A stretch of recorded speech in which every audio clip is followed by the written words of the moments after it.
Games seems a while ago now, even though it's not quite 2 weeks. Satisfying, I think, is probably the word that springs to mind.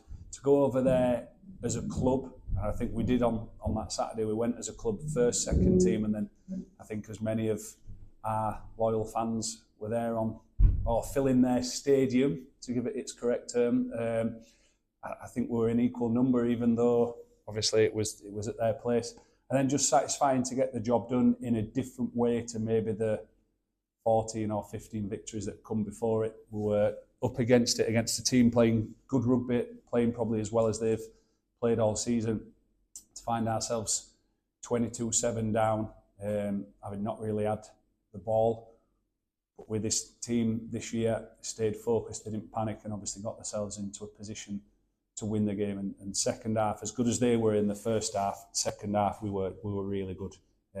Turned just before half time, and I think that little skip of confidence came out, and we looked the real deal for a good 25 minutes. Made them look a shadow of the side they were in the first half for large periods of that second half. So it's a credit to the boys, because I think maybe even at times last season, if we'd have been in that position 22-7 down playing a good side, we wouldn't have got ourselves back into it properly. We might have folded. Pressure might have got to us. I think satisfying in that the first few line-outs didn't go to plan, but the boys fixed it on the job and actually finished the game by nicking one of theirs, which shows growth within the 80 minutes and learning on the job, which is what we're going to need over these next 5 games heading into the end of the season. Hawks as well, avenging that loss earlier on in the season. There's not been much feedback on their game other than it was very, very soggy, and the pitch didn't allow for much rugby. But win's a win when you're away from home and you're playing against the only team that have beat you.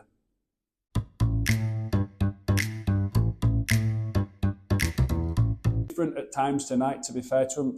They haven't trained of their usual standard, but I'm sure come Saturday they'll fix that, especially with the added extra of playoffs forming a part of their league. Now they need to make sure that they use these remaining league games to consolidate top position, to give themselves a home game in the playoffs, but also put some fear and doubt into the teams that are likely to be playing in those playoffs come the end of the season.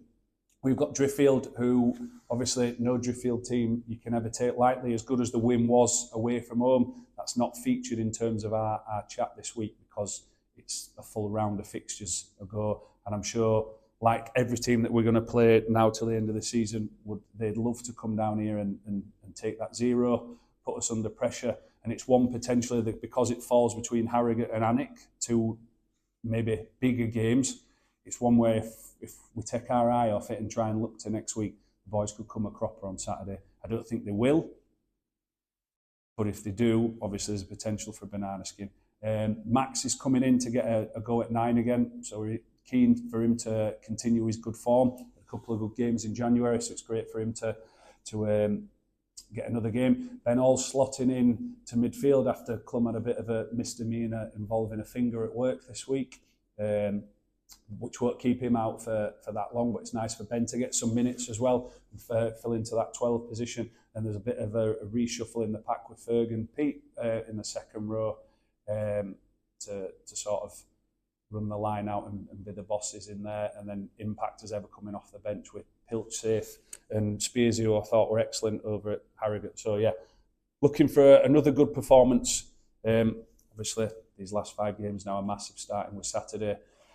Hopefully good numbers down to watch us as we then go away for 2 weeks. So it'd be nice to put on a performance for those people that are getting down Saturday, as they won't get to see us for the next couple of weeks.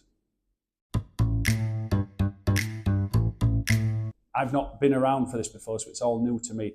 And if I knew nothing else based on this week, it's just that Harry Granger is the coward. I've heard that so many times that he will find any excuse to be anywhere other than the club on Saturday. That's not me, that's just what I've heard all the other boys saying. I'm sure it'll be an enjoyable evening. The boys will be fuming, no doubt, that Harry's not there, and if you bump into him between now and Saturday, try and find out what he's doing, because no one else has actually been able to nail him down to a proper answer. I've heard no sort of clues about who was likely to be front and centre. With stars in their eyes, I think on the Friday and Saturday morning before it, people kind of let slip who was there, whereas I've heard nothing. So it'll be a complete shock come Saturday. And also, having seen pictures of previous events, it'll be a bit of a worry of how much effort has gone into some of the boys' costumes and makeup. That's definitely for sure. But yes, it looks like it should be a good, enjoyable evening, even more so if the both sets of lads get the job done in the afternoon.